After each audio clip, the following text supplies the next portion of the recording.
Have you ever feel like you are drawing in stuff you don't actually need? Maybe you are hanging on to things because they have memories attached, or because someday you might use them. Sounds familiar?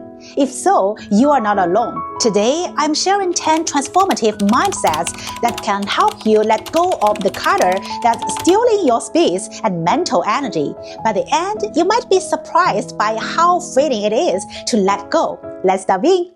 The first one is you find your true self. Here's a big shift that helps me, realizing that I'm not defined by my stuff. This hit me when I realized I was keeping things from old hobbies and past interests, even though I hadn't touched them in years. For example, I used to be super into painting, so I had all kinds of pens, canvases, and supplies stored away, even though I hadn't painted in ages. When I look at those supplies, they reminded me of a version of myself from the past. But I realized holding onto those things was like holding onto an identity that didn't fit anymore. So I finally donated them to an art school where they could be put to good use. After letting them go, I felt so much lighter and more in tune with who I am now. If you are holding on to things for a past you, consider whether they are adding to your life or just holding you back. Number 2 is life is a gone experiment. This next mindset has been a game changer for me, treating life like an experiment. We all try new things, explore different hobbies, and sometimes they stick, but sometimes they don't. And that's okay. I remember when I got really into cooking, I bought all these gadgets, a pasta maker, a fancy spicy rack, and even a few specialty tools. But as time went on, I found I was gravitating back to simple recipes that didn't need any of that extra equipment. It felt hard to let go because I felt guilty, like I was admitting failure. But then I started to see it differently. Life is about experimenting and evolving. I wasn't failing. I was just moving on to new interests. So I just donated the gadget, and I feel a lot more open to try new things now without the pressure of keeping everything I try. Remember, it's okay to let go of things that represent past experiments. Life's all about growth. Number 3, start with one positive act. When I first tried to let go of stuff, I will be honest, I felt completely overwhelmed. I had no idea where to start, and it felt like a massive, impossible project.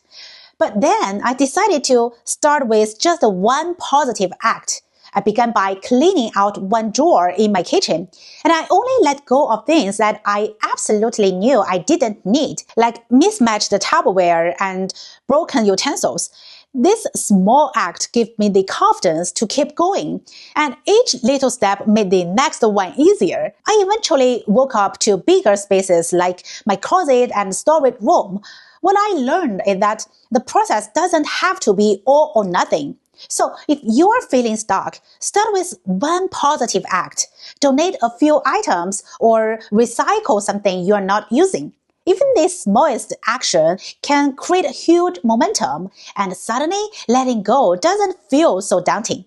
Number 4, objects and memories are two different things.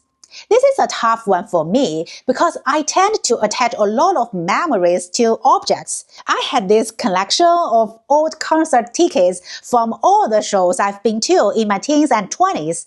I kept them in a little box, but it was actually taking up valuable space in my closet. I realized that the tickets themselves were not what made the memories special. The memories were already a part of me. So I took photos of each ticket, printed a few of my favorite concert photos, and created a digital album. Letting go of the physical tickets was hard. It's really hard, but it was also freeing because I didn't need them to remember all those moments. If you are holding on to things for the memories, try separating the memories from the physical items. A photo, a story, or even just remembering those experiences in your heart can be just as meaningful. Number 5, someday never comes. I used to keep a lot of things just in case or for someday. I had a whole section of my closet filled with clothes I told myself I will wear someday, like dresses for fancy events, jackets for trips I hadn't planned,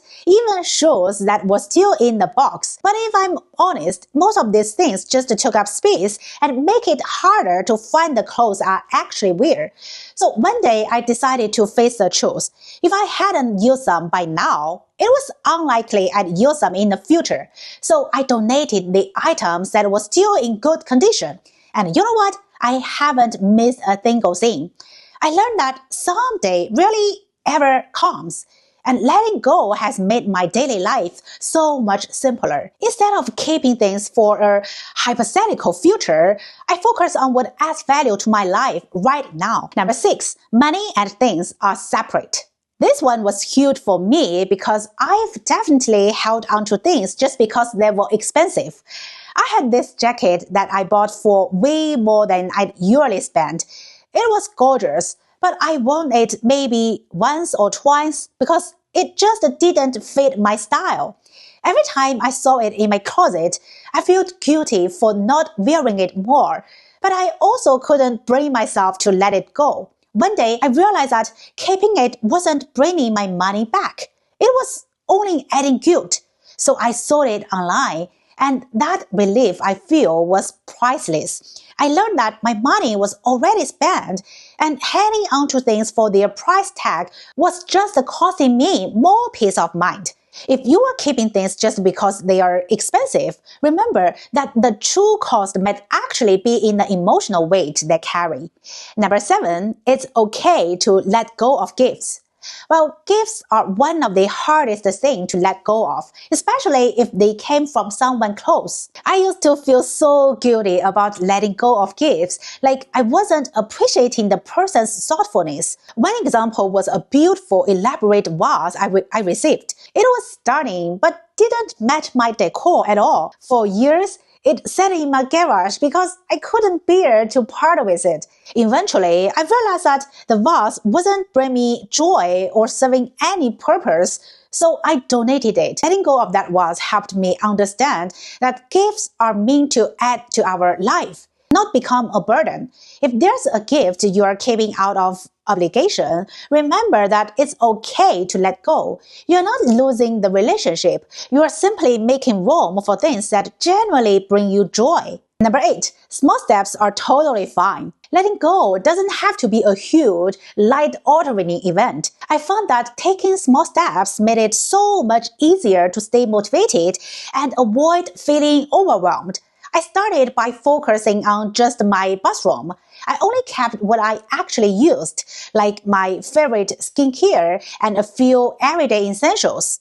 The bathroom looked so clean and organized afterward, and it gives me the motivation to keep going. Over the next few weeks, I went through my kitchen, then my closet, and eventually my storage space. Each little step adds up, and before I knew it, my whole space felt lighter.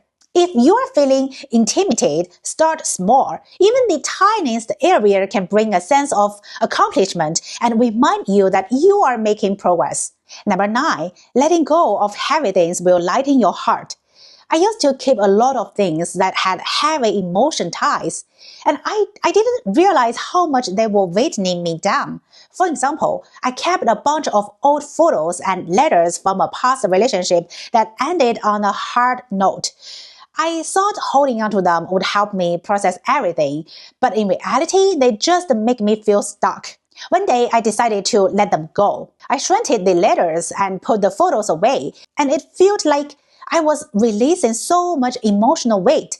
Letting go of these items created a sense of lightness that I hadn't felt in a long time. So if you're holding on to things that bring up painful memories, consider if they are really serving you. Sometimes letting go physically is the first step to moving on emotionally. Number 10, an empty space deserves respect. I used to feel like every empty space in my home needed to be filled. If there was a bare wall, I'd add a picture or a shelf without even thinking about it. But over time, I realized that those empty spaces actually felt calming, almost like a breeze or fresh air. I remember clearing off a shelf in my living room and deciding to leave it empty just to see how it felt. Instead of feeling incomplete, it brought a sense of openness and tranquility to the room. Now I've come to appreciate the beauty of empty spaces. They don't need to be filled to be valuable. Sometimes they create a sense of balance and peace. So if you're tempted to fill every corner, try leaving some space empty. You might find it brings a new sense of calm and clarity to your home. So those were 10 mindsets to help you let go and make space for a simpler, happier life. Which mindset stood out to you the most? Let me know in the comments. Don't forget to like, subscribe, and turn on notifications for more videos on minimalism, mindfulness, and living with intention. Thank you so much for watching, and I will see you in the next time. Bye!